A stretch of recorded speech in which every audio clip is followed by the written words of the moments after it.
These are in the public trust for us and for future generations. And that is unique in the world.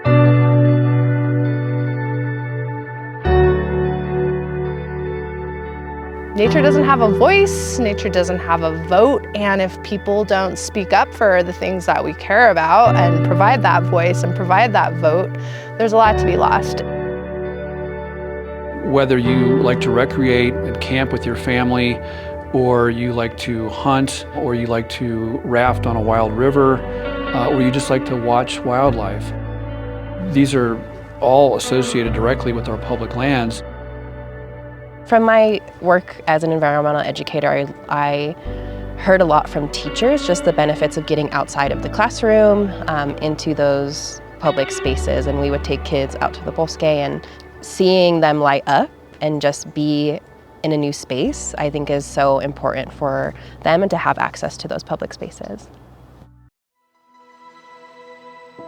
They belong to us, they belong to me, they belong to you, they belong to all Americans. And they are there for a range of purposes, and including extraction, mining, oil and gas development, things like that, but also for biodiversity, for wildlife, for recreation, for traditional uses, for cultural resources.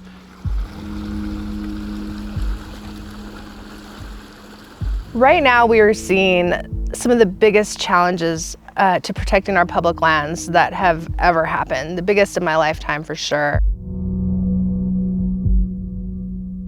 We are facing the most hostile administration in Congress towards conservation in public lands ever.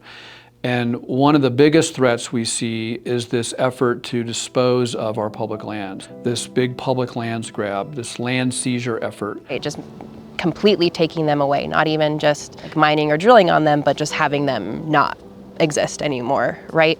And so this can be against national monuments, it could be against national parks, but also it could be against just local open spaces that people often recreate on. It could be against the Sandias, it could be against the Jemez Mountains, it could be against the Pecos, things like that, that people here in Albuquerque and around the state go to quite often to go fishing, camping, spend time with their families, go hiking, whatever they want to do. I can't imagine people not being able to go to those spaces. One of the ways this is happening is through the downsizing of federal agencies. There's been a lot of really rapid and chaotic firing and reorganization of our federal workers. And they were already really understaffed and under-resourced. I mean, traditionally, we've had less and less resources over time going to these federal agencies that manage a lot of federal lands and do a lot of important things.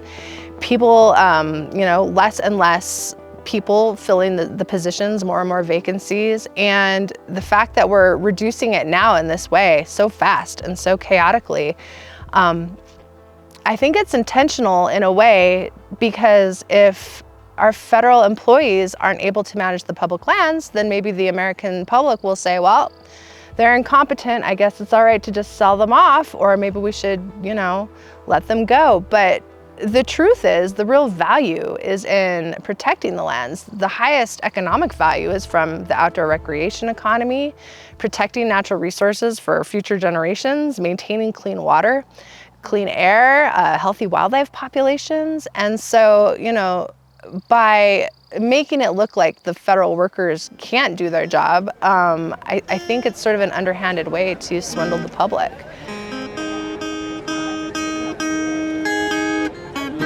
Theme song. From the pristine Arctic wilderness to the Gulf of Mexico, we will mine and drill, extract and frack till no life on earth can grow. We will help the big oil billionaires make more profit. Interior announced a dramatic overhaul of energy permitting.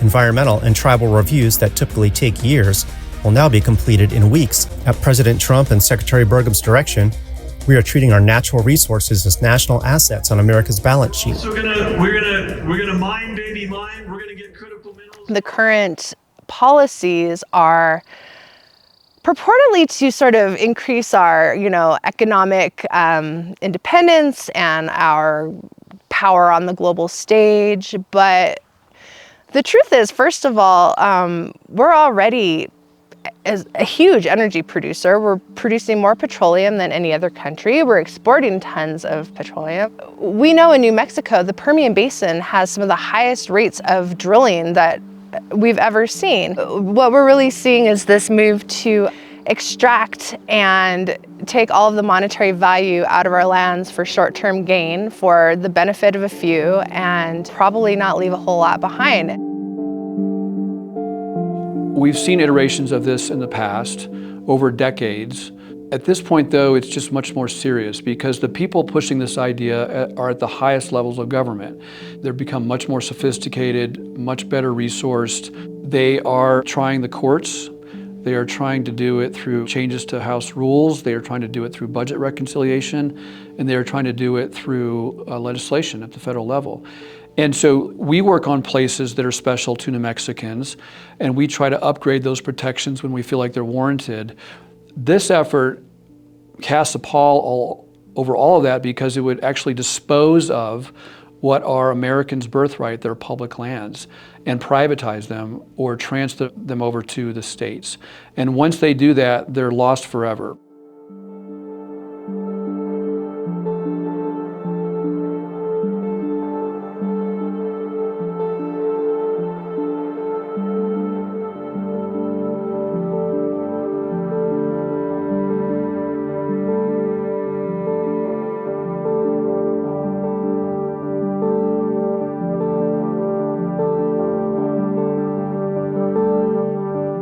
There's so many ways that communities can and do push back against industrial development and policy changes, and some of those include our traditional ways of writing letters, calling your elected officials, voting, but it can also be so much more than that as well. People can create community murals, they can also create poems and songs, and having ways to gather community together to show their beliefs and to show what they think is important and share that information in different ways that are not as traditional.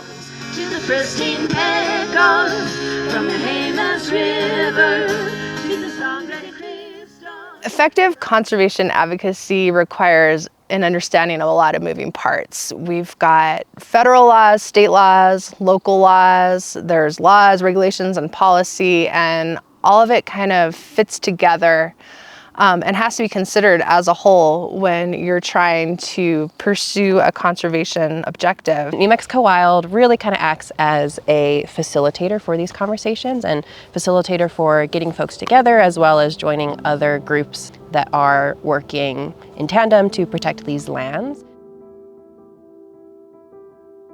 For example, with national monuments, which is an executive branch function, the president can designate those. They still don't do that just on their own. They need a groundswell of support. They need thousands and thousands and thousands of New Mexicans, for example, to all rise up to say, we want to protect this one place. And that's how we get the attention of the president. That's how we get the attention of the administration. And that's how national monuments come to being. We need community involved in every step of the way in protecting our public lands and public spaces. Can you hear me okay? Yes! Good, because we want them to hear us in Washington, D.C. today. Yeah! My name is Mark Allison. I'm with New Mexico Wild. We were part of the group that organized this rally. Thank you so much for being here. This is an incredible crowd. We'll never be divided. People united will never be. We're going to have public lands rallies like we did in Santa Fe at the end of the last state legislative session, where we had hundreds and hundreds of people from all over the state, different stakeholders, all there to speak with a collective voice about why public lands matter. We're going to have more of those throughout the state, and we want you to show up. We want you to bring your friends. We want you to bring your family. We also have at New Mexico Wild a legal and outreach advocacy fund that we're setting up so that we can continue to build and diversify and better engage our membership, because numbers matter. That's what we have. We have numbers of New Mexicans. We don't have a lot of money. Right now we don't have a lot of political influence, but we have people, we have numbers, and we need more of them. And also we're going to need to take legal action when the administration does things that are blatantly illegal or unconstitutional. We are going to be obligated to take them to courts. What democracy looks like.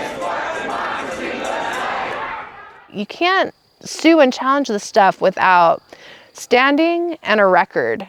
And standing, I mean, it's exactly what it sounds like. It's like someone with boots on the ground who's actually interested in this place and who's really going to be injured if a bad decision is made.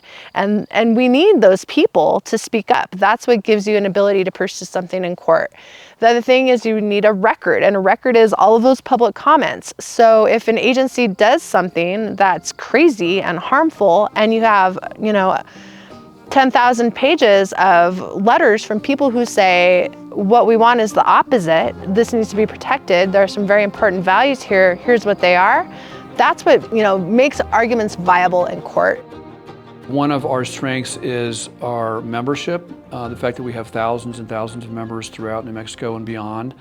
And they are our eyes and ears, but they also give us credibility and influence. And they also help us create these amazing coalitions of different stakeholders in local communities that all come together at a certain place for a certain reason. And their motivations might be different, but when you get all these different voices, all these local stakeholders together, speaking with that collective voice, it's very powerful, and it's really heady to be a part of. My ancestors, and we're still here, but we all got to get along. We all have to have respect for one another.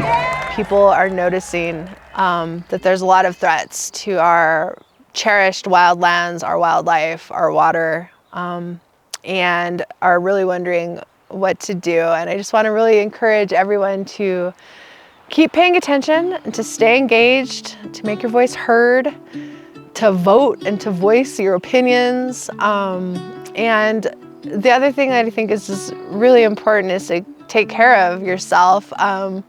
One of the reasons, of course, we love nature and we love public lands is that it's good for our spirits. It's good for our mind, our body, our emotional well-being to go outside. And so go outside, be where you love, celebrate the things that you care about, take care of yourself, take care of your loved ones, and remember that conservation, it's always been a long-term battle, a long-term challenge, and so it's a marathon, it's not a sprint. We just have to stay patient and do the best we can and be kind to each other and keep fighting for the things that we care about.